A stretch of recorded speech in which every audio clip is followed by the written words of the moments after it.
Chapter 679, Murder Request. Do not pry into the mystery of God. Alger's whispers soon disappeared, but it continued resounding in everyone's ears, making them realize a reality. Although Mr. Fool often didn't put on any airs and seldom spoke, nearly answering every request they had, making them find him warm, he was ultimately a god whose mysteries shouldn't be pried into. He was a god that transcended reality. Audrey, Emlyn, and the other Tarot Club members instinctively accepted Mr. Hanged Man's altered saying, pretending that they had forgotten the original wording to be, "Do not look directly at God." Because they had looked at Mr. Fool from time to time, asking him questions or seeking his advice, and with regards to that, Mr. Fool didn't seem to mind.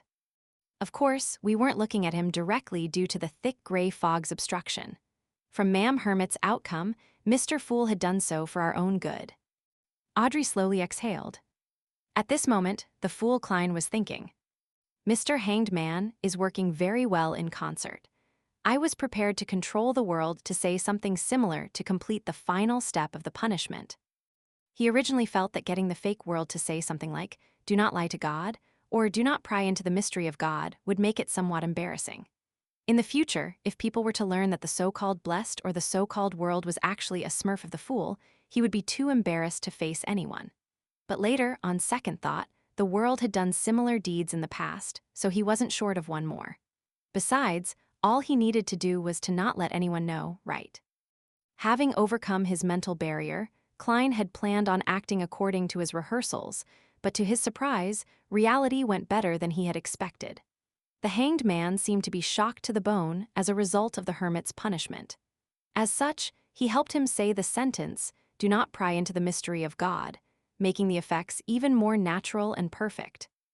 Yes, the problem of Ma'am Hermit's leak of information regarding the Tarot Club was only briefly tapped on by the Fool. He had given a warning via the insinuation behind his words, but she later suffered from prying into the mystery of a god. It wasn't truly the Fool's intentions. This is the outcome I wished for the most. This can effectively uphold the Fool's image. After all, a god wouldn't be petty with mortals, as it would only tarnish his reputation. However, the way Ma'am Hermit does things is way too bold. I just realized and confirmed today that she has pried into the mysteries of the Fool more than once. Although it wasn't for any vile motives, it's also something worth punishing her for. Heh, my previous reactions must have made her believe that I had acquiesced her observations, so she made it a habit. In the end, she ended up falling headfirst into my expectations. In addition, without fully grasping Mr. Fool's attitude, she directly gave hints to outsiders. Her boldness is obviously extraordinary.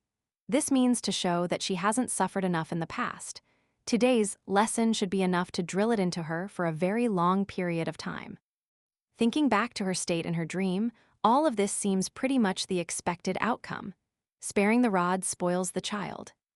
Ha ha ha, I also managed to put Mr. Hanged Man, as well as the other members, in check today as a result. Klein silently muttered to himself in amusement, surveyed the area, and said calmly, "That shall be all."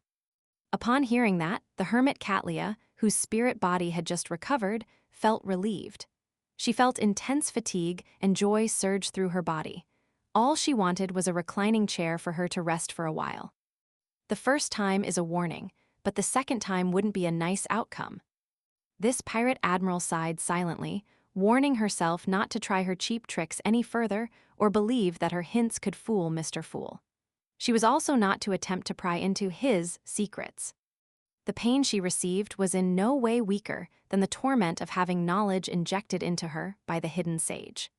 Therefore, she believed without a doubt that Mr. Fool was essentially a god, a true god, an unfathomable god whose mysteries couldn't be pried into.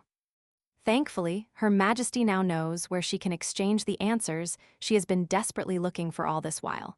I don't need to hint to her or tip her off in the future. Catlia turned her body to the side again, trembling as she looked at the end of the long bronze table. This time, she only dared to look at the end of the table or the armrest. The dark purple hue in her eyes had also turned faint. Amidst silence, with sincerity, she said, "I'll remember your leniency in sparing me." In the gray fog, the fool Klein nodded gently without repeating his previous words. After a moment of waiting, the magician Force straightened her back, looked around, and spoke before Justice Audrey. Everyone, is anyone interested in an assassination mission? The target is an important member of a cult. Grateful for the favors her teacher, Dorian Gray, had given her, Force had been recently hoping to do something for him. After some consideration, she placed her sights on the Aurora Order Oracle, who had dealt immense damage to her teacher's family, Louis Ween, who could be a scribe or traveler. She didn't let Laymanos' travels get to her head, to the point of believing that she could kill an experienced Sequence 6 or Sequence 5 Beyonder who was good at escaping. The reason why she had such considerations was that she believed that the secret organization known as the Tarot Club, which was backing her, would provide her with unimaginable support.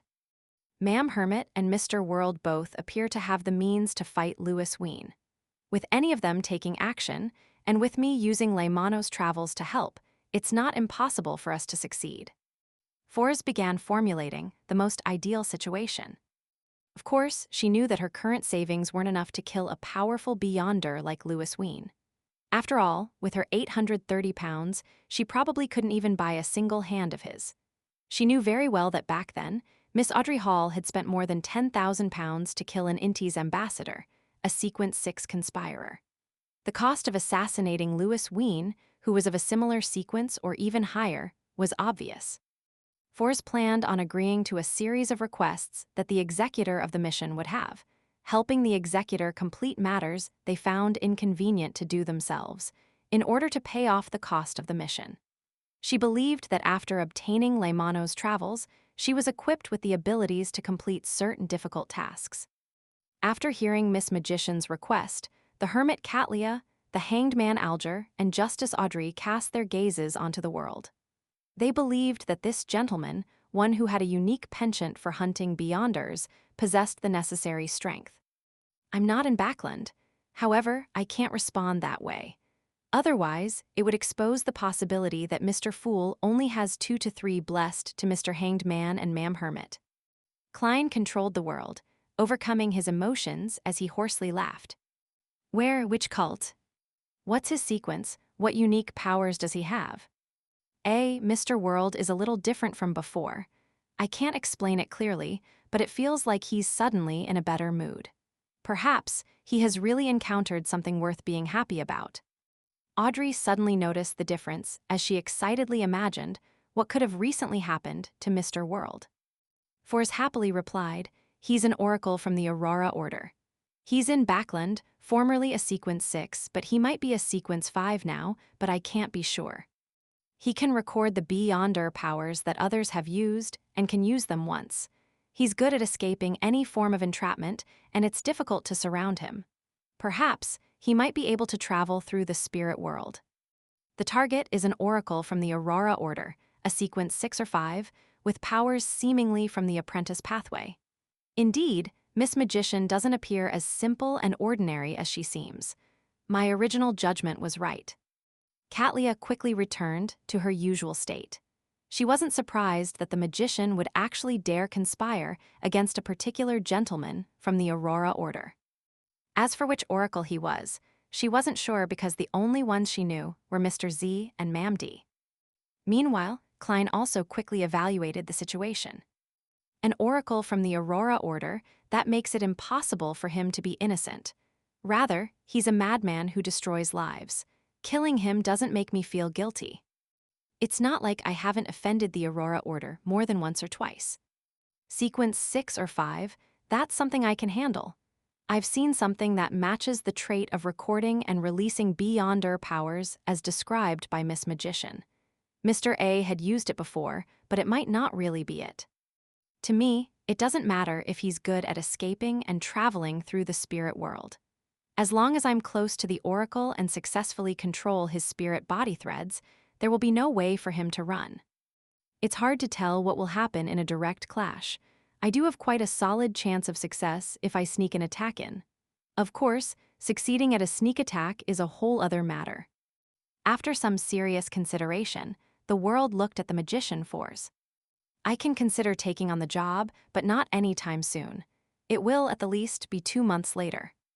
He wasn't sure what other accidents he would encounter at sea, so he had been rather relaxed on the time period. 2 months later, Fors repeated the time, appearing to be in a deep dilemma. It was too long. Besides, she wasn't sure how long Louis Ween would stay in Backland. At this moment, Alger, who had been watching from the side, deliberated and interjected. "Miss Magician, do you need to kill that Aurora Order Oracle personally?" "No, as you can see, I'm considering requesting Mr. World for help," Fors replied with a smile.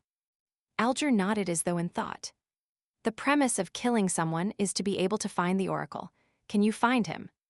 "No, but I'll investigate," Fors answered frankly. "Why don't you get the World to do it after your investigations bear fruit?" the Hanged Man pressed. "Yes, but I haven't decided." Fors was somewhat confused, unaware of the reasons as to why Mr. Hanged Man was asking her all these questions. Alger sneered.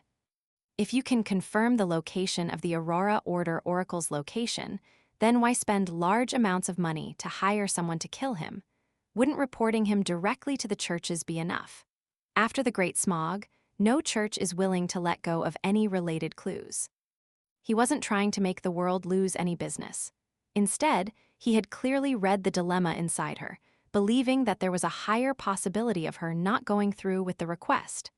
After all, too many incidents might happen in 2 months. Therefore, he gave some suggestions to ensure that this matter reached some preliminary agreement.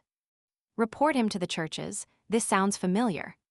Klein was surprised, never expecting Mr. Hanged Man to say something like that. "Ha ha, while everyone is being infected by Mr. Hanged Man, he too has been influenced by us." Klein immediately felt relieved and rather pleased.